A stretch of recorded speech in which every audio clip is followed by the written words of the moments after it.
Hi, all. This is Jen again from the Arc of Ohio podcast.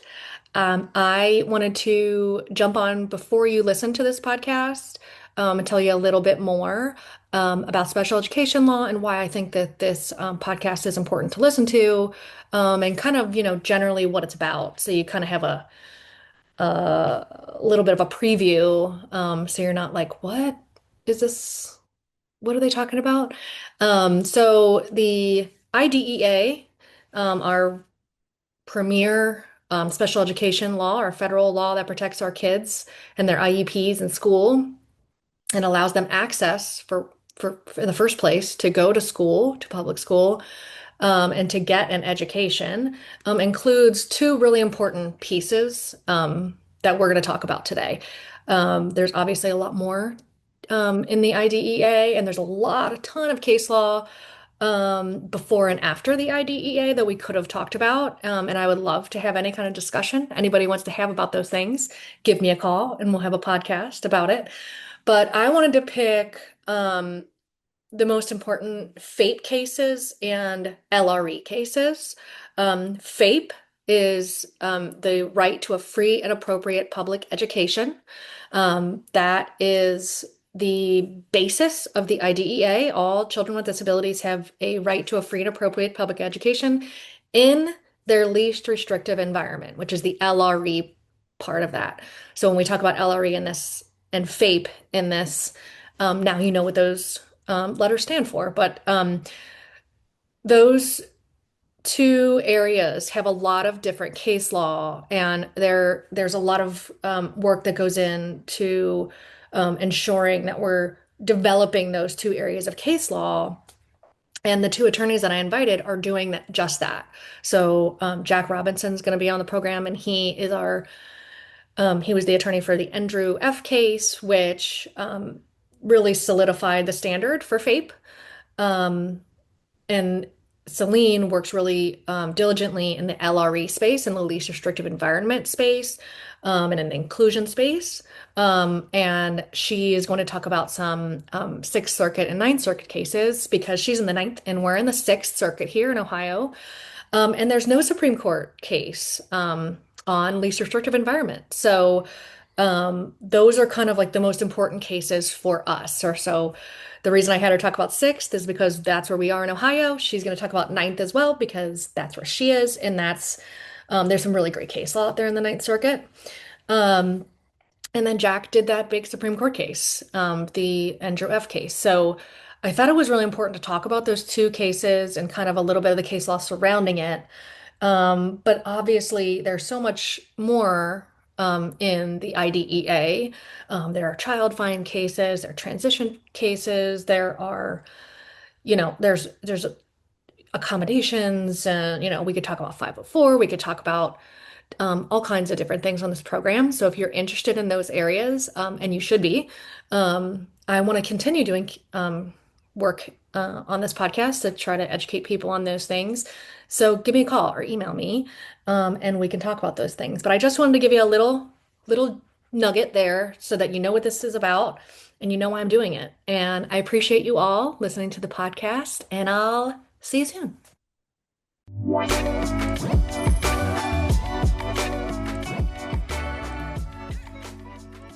Hi, and welcome to the Arc of Ohio podcast.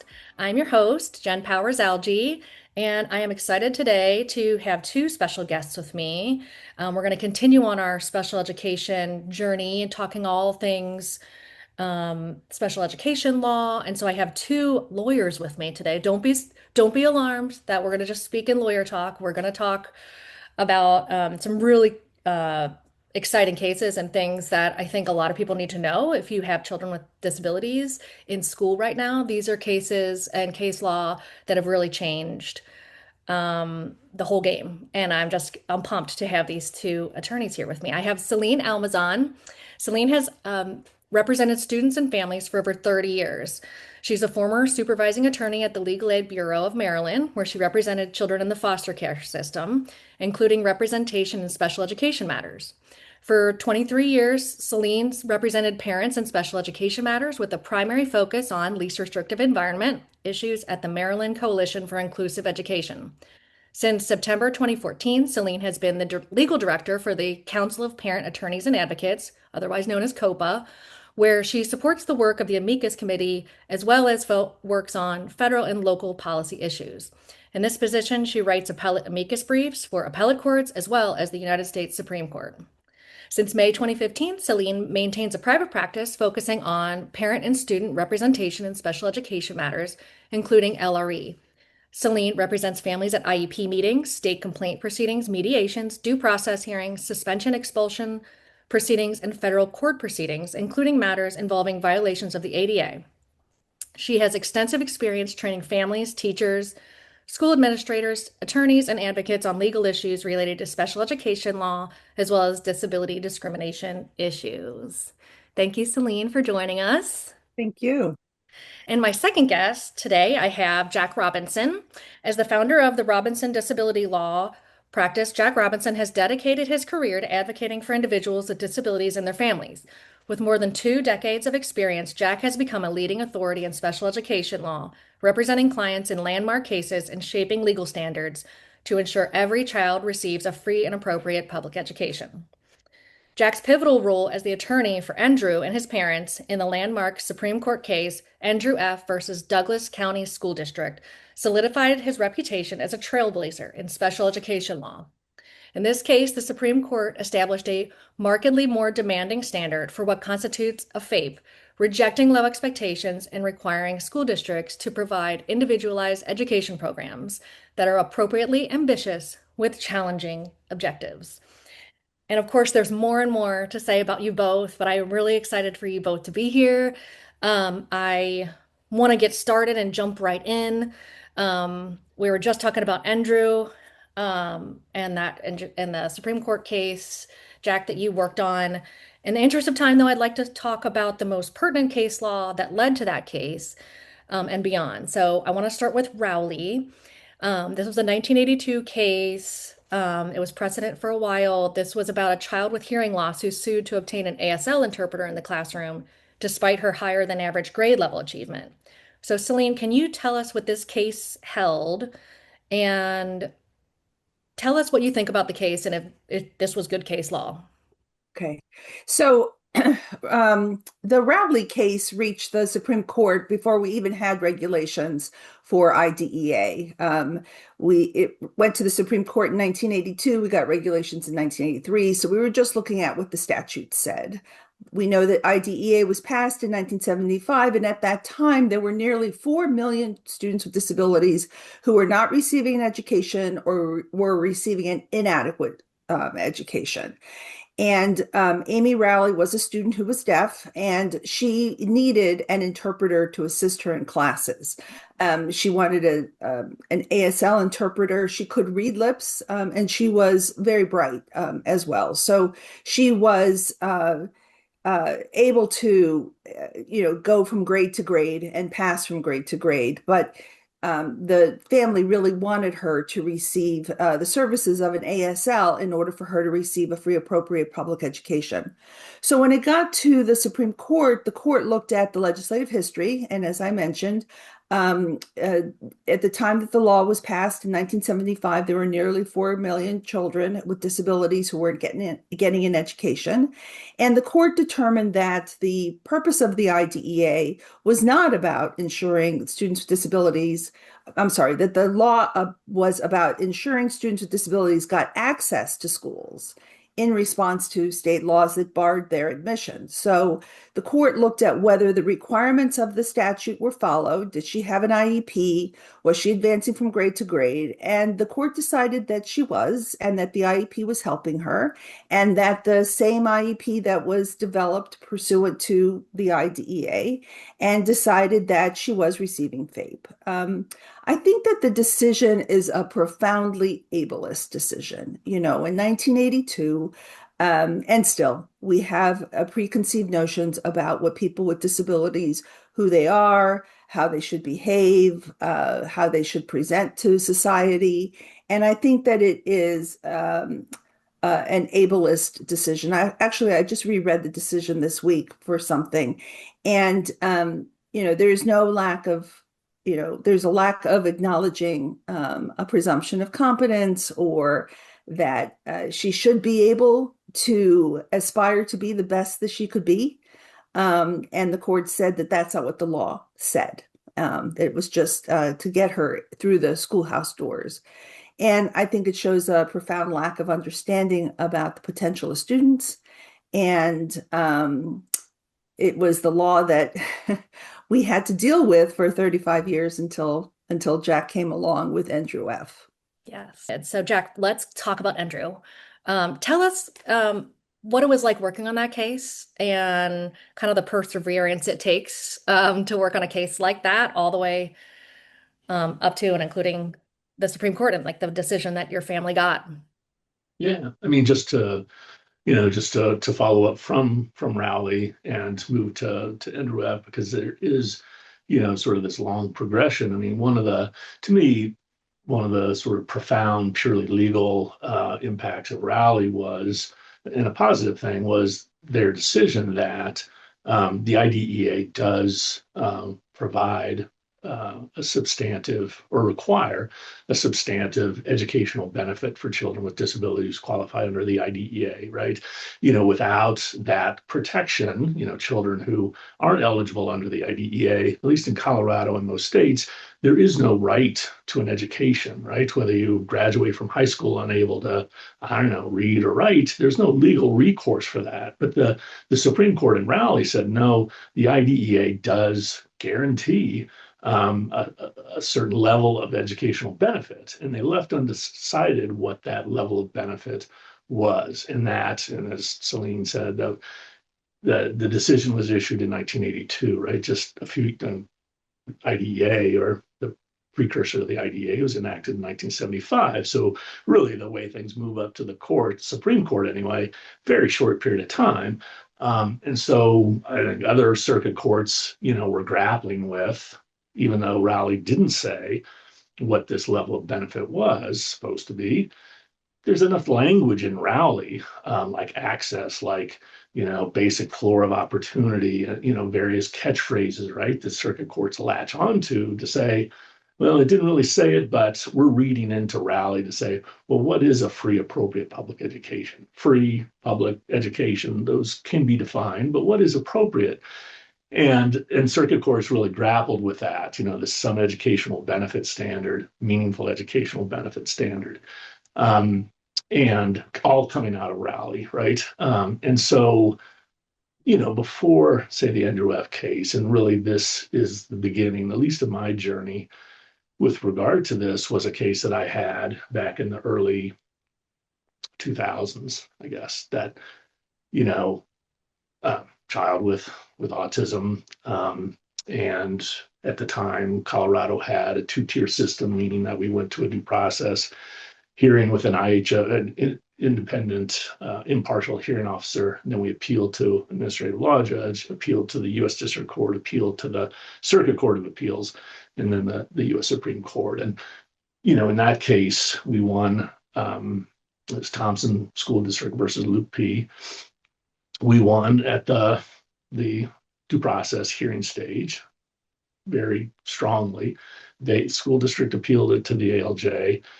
Again, we won, saying that the child did not receive a free, appropriate public education. The school district could not educate this child.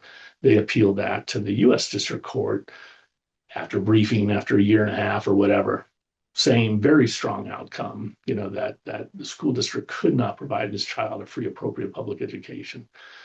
Then they appealed it to the 10th Circuit Court of Appeals, briefing, oral argument. And in the 10th Circuit, Judge Neil Gorsuch authored the decision in that case, right? Where the very first sentence on the first page of the decision was, what is an appropriate education? What is a free, appropriate public education under the IDEA? How does an IEP team know what appropriate is?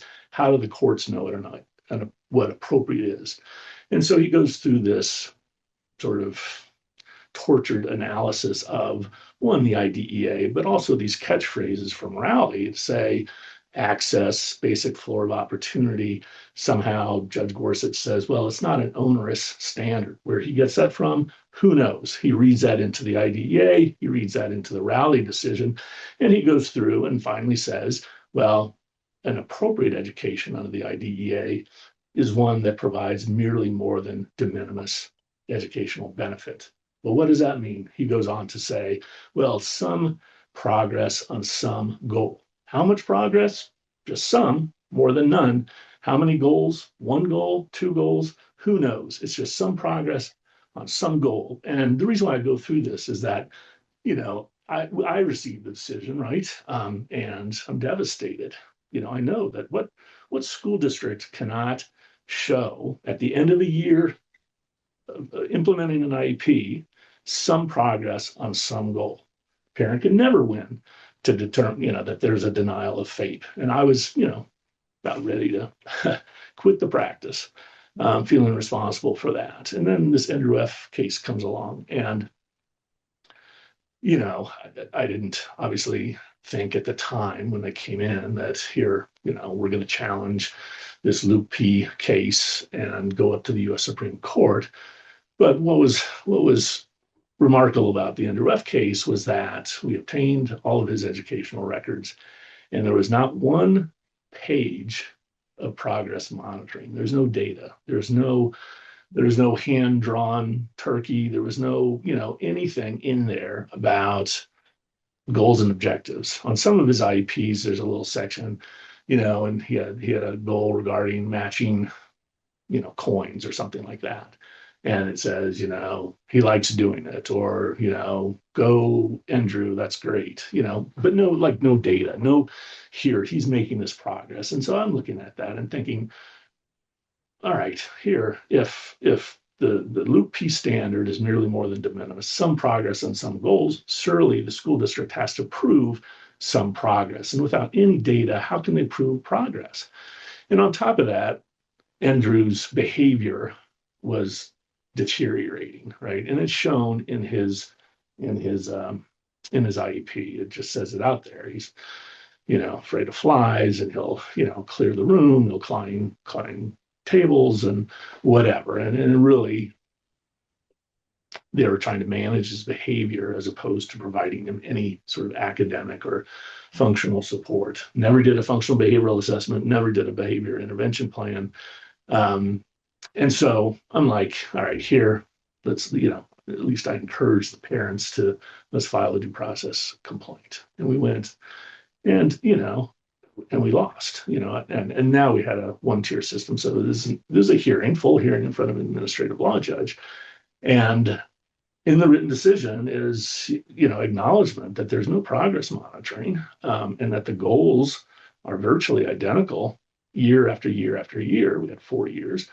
But she said that there's enough change in the goal from year to year, just the way it's written, count coins to X, hand over X number of coins to $1, and then the next goal for the next year might be X number of coins to $5. Right. But there's no evidence that he knew what a nickel was, or that he could, put those together to add up to $1. It's just that the language of the goal changed, and the administrative law judge said, that shows some progress on some goal because the language of the goal changed. And it's just like, what does that mean? And so, the parents were willing to go the next step. Let's file an appeal to the U.S. District Court. Maybe, another judge will look at this. And so we did that, briefed, and again, a year and a half, it takes a decision. And we get the decision and affirmed the ALJ, and the ALJ and the U.S. District Court judge at least said, I highlighted it in the decision, that, while, the goals are virtually identical, blah, blah, blah, at least shows minimal progress. And I'm like, minimal progress? Minimal is not more than de minimis. Minimal is minimus. And therefore, maybe it doesn't reach the standard. Maybe the 10th Circuit will be like, all right, here, it's got to be more than just minimal. And so anyway, parents were ready to give it up. And I do think that Luke P case sort of kicked in and said, look, I've already briefed this issue regarding some educational benefit, meaningful educational benefit. It's been decades since Rowley. Mhm. IDEA has been reauthorized at least in 2004. Here, let's give it a shot. Maybe the 10th Circuit will see the light. Anyway, and so And at we this appealed. point, had the parents already moved him to private school? Like at So what? the parents had moved him to private school before they came to me, and Gotcha. that's the other piece of this. And this is not from a legal standpoint necessarily, but I do want to throw this in because it's important that the parents removed him after in May of whatever, I can't remember the year now, but May of the end of his fourth grade year, after the fourth grade IEP was almost identical to the third, to the second, and to the first grade IEP, right? And his behaviors are deteriorating. Mom's being called every day Yeah. to come pick him up. And they're like, we're done. And they placed him at Firefly, which is a private school specializing in the education of children with autism. Over the summer, they did a functional behavioral assessment, behavior intervention plan, and really a big issue that he had was public bathrooms. And so he would, at school, he would have an accident because he was afraid to go to the bathroom, and then he'd have a meltdown, and the teachers couldn't regulate him, and they call mom, and it was just this cycle. And he had other fears as well that caused dysregulation. But anyway, at Firefly, within a couple months, they broke it down. They introduced him to the door of the bathroom, walked him into the bathroom, etc. Right, and so within a very short period of time, he could actually use the bathroom at school at Firefly and attend school without, you know, dysregulating and then having to go home. Right.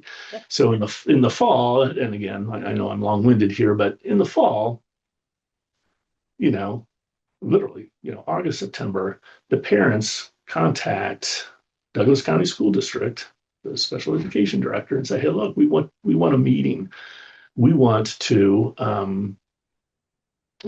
have you come and see what behavioral progress, anyway, Endrew has achieved with the functional behavioral assessment behavior intervention plan." And they sat down, and we have the meeting notes or whatever that the parents are basically asking, do this at his neighborhood school where his brother, attends. We don't want him to be in this private school. Do this at the public school, and we're all good. And their response was, it was, here's the IEP from May, take it or leave it, sue us, pretty much. Wow. And then within, I don't know, a week or so, they came to me and said, what are our rights here? And so we went from there. And just to wrap that up real quick is, my first step, and it always is I contacted the school district or the school district's attorney who I knew. Said, look, what is this? The parents don't want to file a due process complaint. Can we get this resolved? Yeah. Let's try. And they said, go to hell. We file a due process complaint. We go to mediation, and at mediation, they said, go to hell. We're like, all right. And then after that, right, we lose at the due process hearing. So they have no real motivation to settle with us, which the parents are always willing to do. And every time, it's like, all right, we're going to file this with the 10th Circuit Court of Appeals, go to hell. And so anyway, fast forward to the 10th Circuit, and cut me off if you get bored with No, I this. love this. This is, you don't understand. I love this stuff. Go ahead. So at the 10th Circuit, we get a decision, and Judge Tim Timkovich authored the decision in this case, and I think he did purposefully maybe do us a favor, even though he ruled against us, right? He did take, say, my argument about the standard, these competing standards for a FAPE, right? Some educational benefit, meaningful educational benefit. And he had a couple, long paragraphs about what circuits have adopted some educational benefit and what does that mean? What's the impact? What circuits have adopted meaningful educational benefit and what does that really mean? And then go back to 10th Circuit precedents and say, here's our standard, merely more than de minimis benefit, some educational benefit, a warped version of some educational benefit, mind you, and then finally says, we are bound by 10th Circuit precedent unless, an en banc panel reverses it or the Supreme Court reverses it. But, we agree with the district court that, there's enough change in the language of the goals that, this is, some progress on some goal. And so we lost. And after that, I think that there are law firms, there's law schools out there that, flag, circuit court decisions that have a circuit split, or at least show in the decision a circuit split. And so that did get the attention of a number of, say, organizations. Mm-hmm. I was contacted by a number of them and decided, with Stanford has a Supreme Court litigation clinic, and work with Brian Wolfman and Jeffrey Fisher from there, who, all of a sudden I get this team of brilliant law school students and, file a petition for writ of certiorari and went to the U.S. Supreme Court. And if I have a second, I will say, the timing of this was incredible, right? It's certainly given this current administration, maybe this will be a segue to the next topic to talk about. But that, this decision was the 10th Circuit decision was in 2000. Anyway, the petition for writ of certiorari was granted in September of 2016, right before the presidential election, right. And the reason why I named the judges who authored both the Luke P decision and the Endrew F decision is that, Supreme Court grants certiorari with the sort of help from the Solicitor General, President Barack Obama's Solicitor General, who was very strong in favor of the Supreme Court taking our case and reversing it. So September 2016, elections November 2016. Within weeks of that election, President-elect Trump announced his short list for replacing Justice. Who was it at the time? Scalia. Yeah. No. Okay. Scalia. It was Scalia. He died. Yeah. He died in February. Right. Yeah. That whole Garrett That's right. Marlin thing. Yeah. And so circulates the short list for a Supreme Court justice. And in the top 10 of that list was Judge Gorsuch and Judge Timkovich. And all of a sudden we were like panicked, like, all right, here, certainly Judge Gorsuch wouldn't be conflicted off of this case because he had nothing to do with Endrew F. And, this whole sort of strategy of needing 5 justices to get a favorable decision. You think of, if Judge Gorsuch, say, became the replacement, that he could at least whisper in the ear of Thomas and Alito and whoever to say, look, there is brilliance behind my decision. I didn't take this lightly. You think that I just made this stuff up? This is gold. And so we were kind of concerned, obviously, about that. And as the way things shook out, the decision came out. So oral arguments January 18th, 2017. Is inaugurated January 20th, 2017. He selects Judge Gorsuch to replace Scalia. And I'll wrap it up here in that I was driving to work, and it was March, what was the date of it? March 22nd. And I get this call that the Supreme Court had issued the decision in Endrew F, just a couple months after we had oral argument.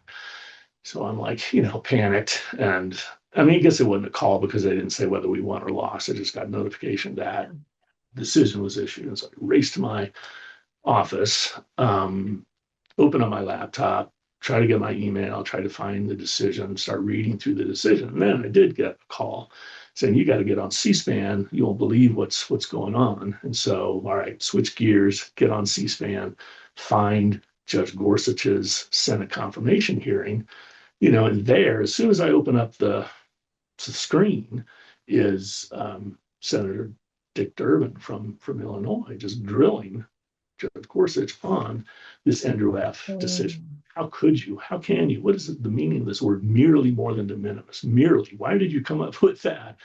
And just from a personal and professional perspective, the devastation of that Luke P decision Yeah. being reversed by the Supreme Court and Endrew F. And on top of that, being, hate to use these words, thrown in the face of now Justice Gorsuch was brought peace in Yeah, I was gonna my, say peace or like, haha, yes. Amazing feeling, right? yeah. So, Uh, it's neat to hear the whole background. Like, can you tell us a little bit about the family and like how they persevered through all this? Like, because that's a long journey and something to really, I don't know, I'm glad he was at that private school and doing so well. That helps for sure. yeah. Yeah. I mean, and no, it is perseverance. I mean, it is, just a lot of brain damage, a lot of, what's very difficult. And, Selene can certainly relate to this, is just how difficult the legal process is. I think, here IDEA, this sort of due process hearing, conceptually it's this, hey, look, we got a disagreement. Let's go to an impartial hearing officer, administrative law judge like this. We'll get a decision. And it just doesn't work that way. I mean, here I do a lot of Medicaid hearings and other hearings, and they are that way. It's just like, all Yeah. right, you're within 30 days, you got 2 hours, you're not taking depositions, you're not doing discovery. It is what it is. And I think Yeah. that that's what the IDA, I think, was supposed to be. But now it's full blown 4 or 5, day or longer hearings with multiple exhibits, expert witnesses, and just automatic appeals, whether it's by the parents or by the school district. I don't think I've had one that the parties just agree to what the administrative law judge decided. One side has Yeah. always appealed. And it's expensive, and it's yeah. And for the parents, they're just like, we're done. We're done. We're hopeful that the U.S. District Court would see it our way, but here we're done. And I'm, sort of, no, let's go forward. Yeah. And then it goes back to the lower courts who then have to tell, the district to pay for that Well, private schooling and then the legal fees. well, that's the thing, right? Is that here the U.S. Supreme Court doesn't, I mean, decides sort of a legal issue. Sure. This what is a free appropriate public education? But they say, well, we're not deciding whether this IEP at issue meets that standard, doesn't. That's not our job. And so they remanded it to the 10th Circuit. 10th Circuit had us rebrief the whole thing, had us, oral argument, and then sort of issues this, I don't know, 2, 3 page order saying that's not our job either. We're remanding it to the U.S. District Court. So he remands it to the U.S. District Court. We rebrief the whole thing. We have oral arguments again. And the judge, the U.S. District Court judge, who ruled against us initially, ruled in our favor very strongly this time, right? And then after that, so we get that decision. All right, we're done. Let's go. The school district is like, we're appealing that decision to the 10th Circuit. And so they appealed it to the 10th Circuit then, and sort of in the midst of that, there was a change in the Board of Education due to the voucher thing. It Yeah. gets all political. And I think the new board is like, the Board of Education, like, we're done here. We got to get rid of this Yeah. case. And so we ended up, settling the case. I don't know, 8 years, 9 years. I can't remember how long, Yeah. after we initiated it. And tell us how you think that Andrew changed case law from there on for FAPE for even up till today. Um, what do you think like the overall change was? Obviously the standard, but kids can get we can make arguments in all sorts of ways, like for ESY and different things that we want. based on that case, correct? Yeah, I mean, I would like to hear Celine's Yep. opinion about that because she's probably, as much as I'm involved in it too. I mean, I think that from a legal standpoint and, sort of across the country and the work that she does, she probably has a better grasp of it than I do. But I would say that, to bring in the comparison of Brown versus Board of Education, I think you have very significant, changes in case law like this, that it's an evolutionary Yes. process, right? Even with Brown to say, all right, desegregation seems pretty straightforward, but it's still going on to today, backsliding, forward sliding, whatever.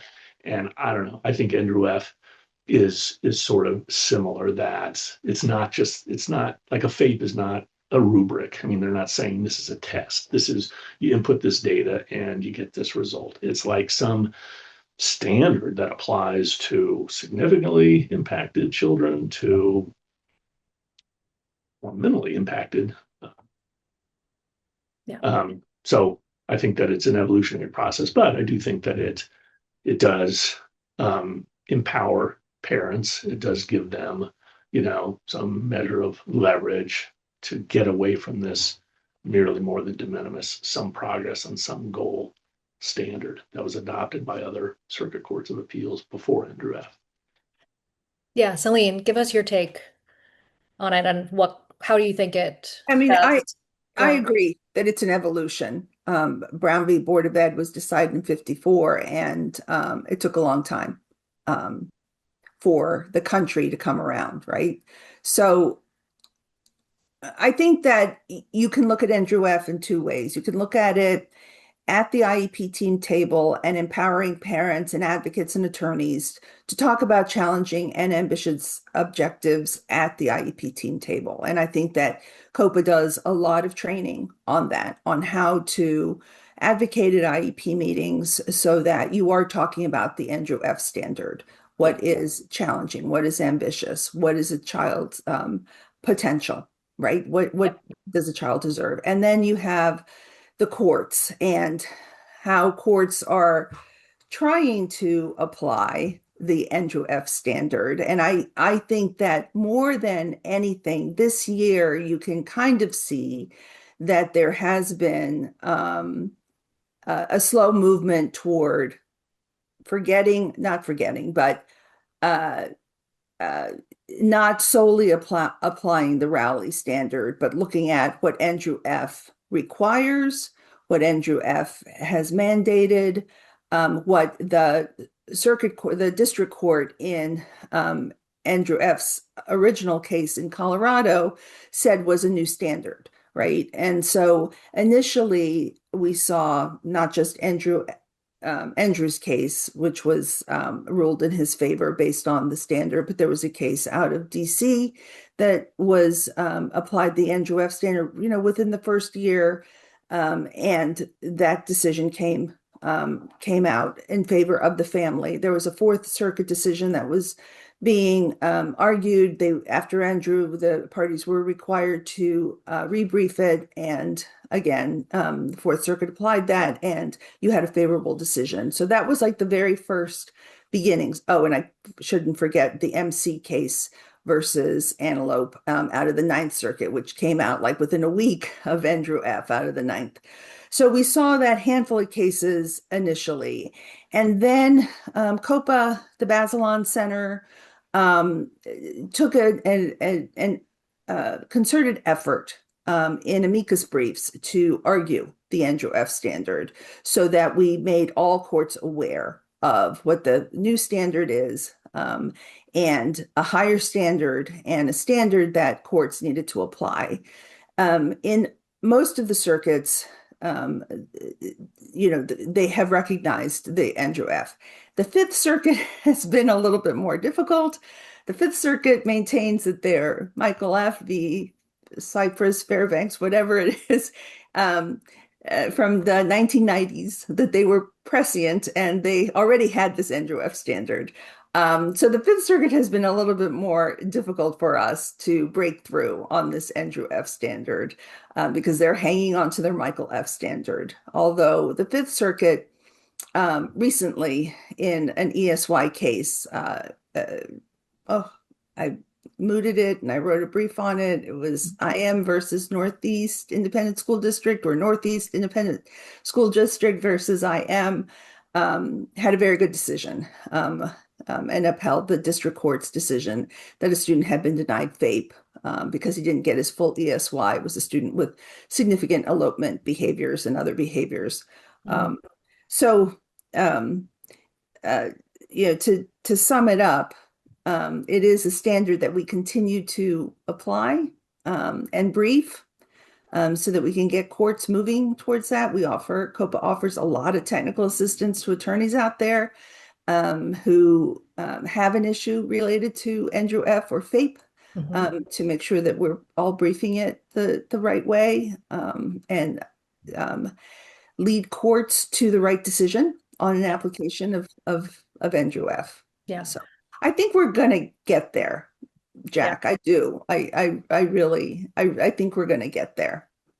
But I think too, like to Yeah. piggyback on that is that, recognizing, right, that, Selene and I and many others are attorneys, you're an advocate, 99% of disputes, right, or disagreements, not even disputes, disagreements don't sort of reach this, our our level. And I do think, shortly after the NREF decision came down, the US Department of Education did, issue a very lengthy guidance memo, whatever, to say, here's Endrew F, here's what they decided, here states, this is what you need to do. And then states have, I know at least a number of states that I practice in have done the same thing to school districts, where really the rubber meets the road is the school district level and the IEP teams, and really as COPAA does well, is empowering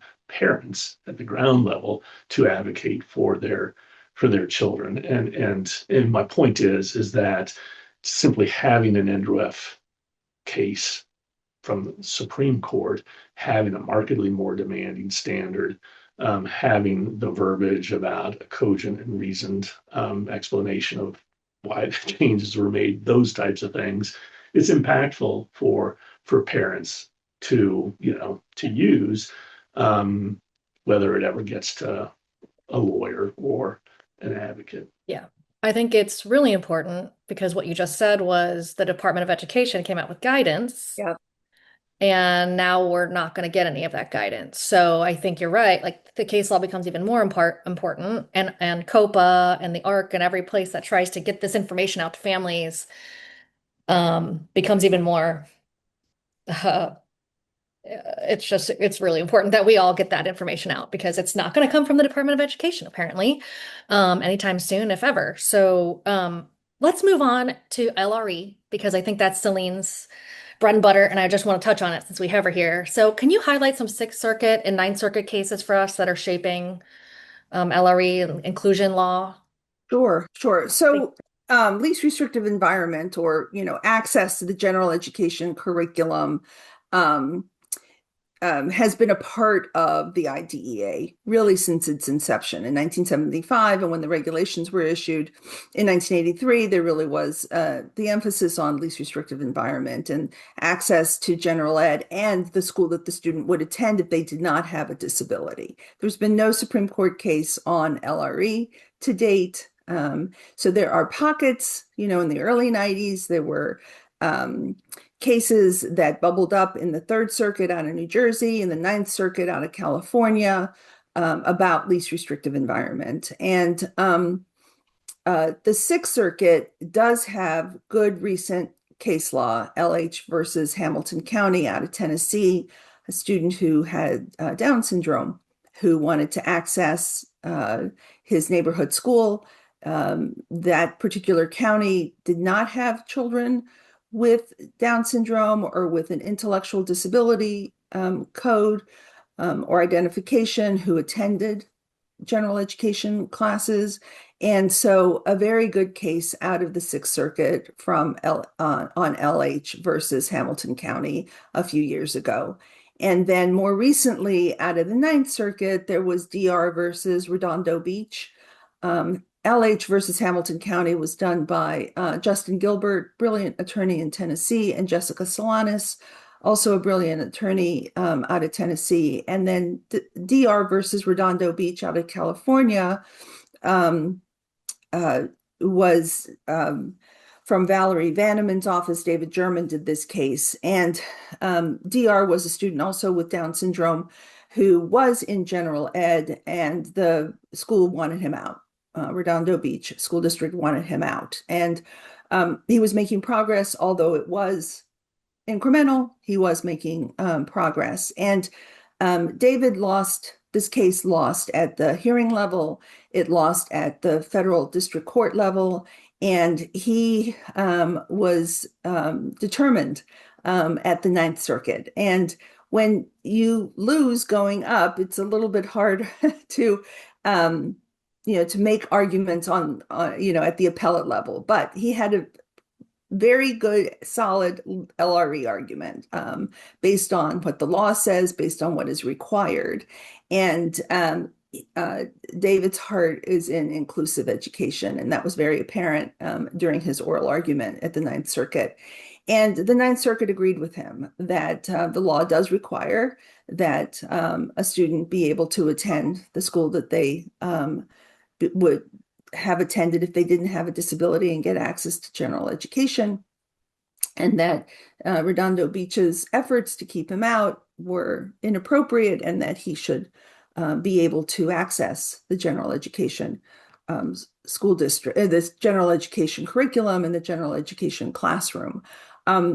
This case, actually, the DR case is personal for me because I have a cousin who lives out there in California, also has a child with Down syndrome, who I help virtually for years. And when they live in the school district, and when this case came out, their efforts to include their daughter went from fight, fight, fight to, okay, she's going to high school, and this is where she's going to go, to the Redondo Beach High School.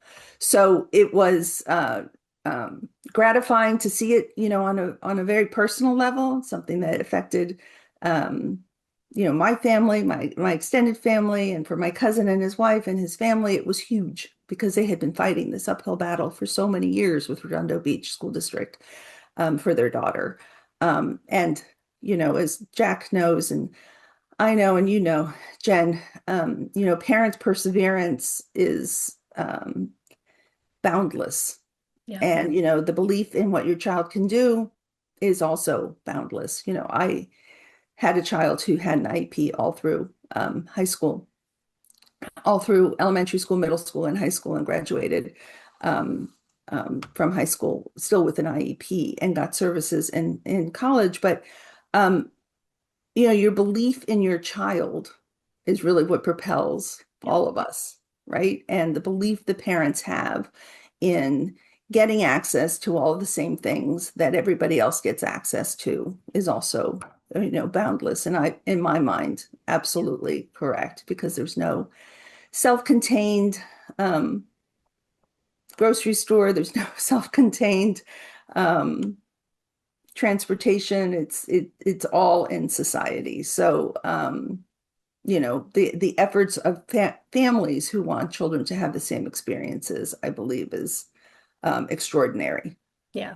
I'm glad you brought that up because I do think that's why I really wanted to hone in on the parents of Endrew F. And because I think it does take just so much bandwidth to have to fight and to get what you believe that your child needs. And there's all these other things, obviously, that you're just trying to keep up with in your child's disability and all the other things that your child needs. So this is just one area. And I do think when we empower families and make sure that they know that there are these cases out there and that there is great law that a lot of people are fighting for. It helps families continue on that journey. It definitely helps me when I'm fighting for my own kids and for kids who I help in my job. Um, I guess I'm glad we Yeah, talked I about mean, it. Yeah. I do think that I don't do this work because I ended up having a child who had a disability. I ended up doing this work because, I fell into it in law school and never looked back. And then I had a child who needed my services and my skills. Yeah. But I'll never forget going to that IEP meeting when he was 7 after I had a psychological evaluation and I had an IQ score. And even though I don't believe in IQ scores, I don't believe in any of that, it was hard. Yeah. And it was hard for me in every IEP meeting to hear what people would say about what my child was never going to be able to do, ever, because they had crystal balls, right? Mhm. And even though I knew what I knew, it was very hard for me. So I took a lawyer or an advocate with me to all my IEP Yeah. meetings because I could not process and be pragmatic and be my lawyer self Yeah. when I would listen to people tell me about all the things that he was never going to be able to do. I mean, I remember when the special ed teacher told me, Selene, he'll never be a lawyer. He'll never go to college. And we're going to be lucky if we can get him out of high school with a high school diploma based on an IQ score for a son who is severely dyslexic. And that was hard for me. And I Mhm. think he was trying to be kind Mhm. and temper my expectations for my oldest son, but it was devastating. And none of those things came true. I mean, he's not a lawyer, he's a chef, but he went to college. He got accepted to colleges, and he is successful and Mhm. has a family and has learned how to function in this world with his severe dyslexia. But you don't know what that is like Yeah. to sit in that parent chair and hear all those things about your child. It's really hard, right? I It's think, hard. and to layer on top of that, which I know is incredibly difficult, emotional, or whatever. I do think on top of that is, this advocacy piece. I mean, I know tying it back to Endrew F, right, is they were very private people. They've never done any interview. Well, they've never done any like public interviews. They've been hidden, but because of where they live and other people's attitudes and I mean, that's high profile. I'm talking about just, advocating because public school districts are a different animal. It's not like fighting a hospital. It's not like fighting a health insurance company or an employer or whatever. It's a public school, public teachers, and your other kids go there and I don't want to burn bridges and I don't want to be this stick in the mud. But at the same time, I need to fight for what's right. And it's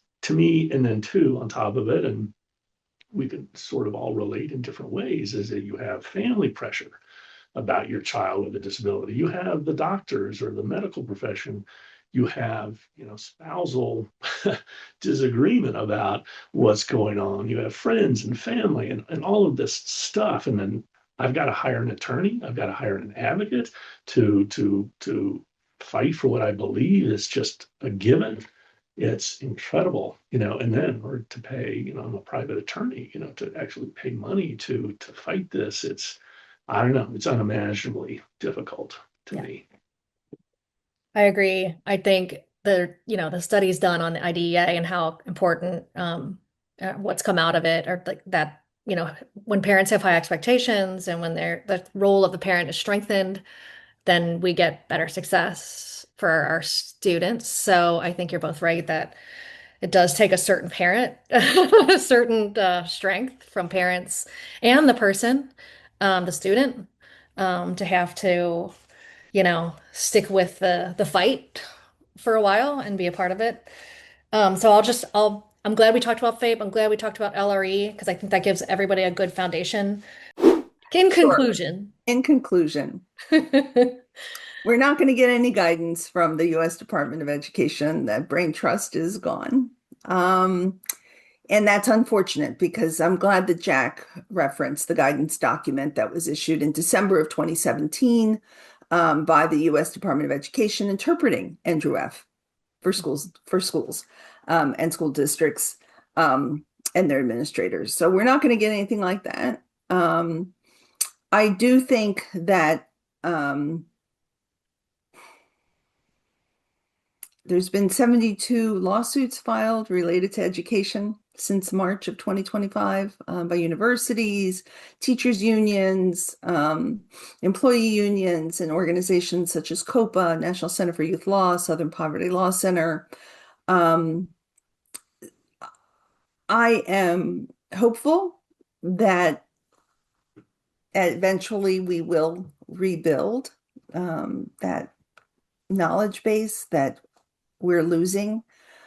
I am, um, we still are advising people to file Office for Civil Rights complaints. You know, we had two very good decisions out of the Supreme Court in the last few years, Perez versus Sturgis School District, as well as AJT versus Osseo out of the Eighth. We've had very good resolution of some very key issues that are very important for families.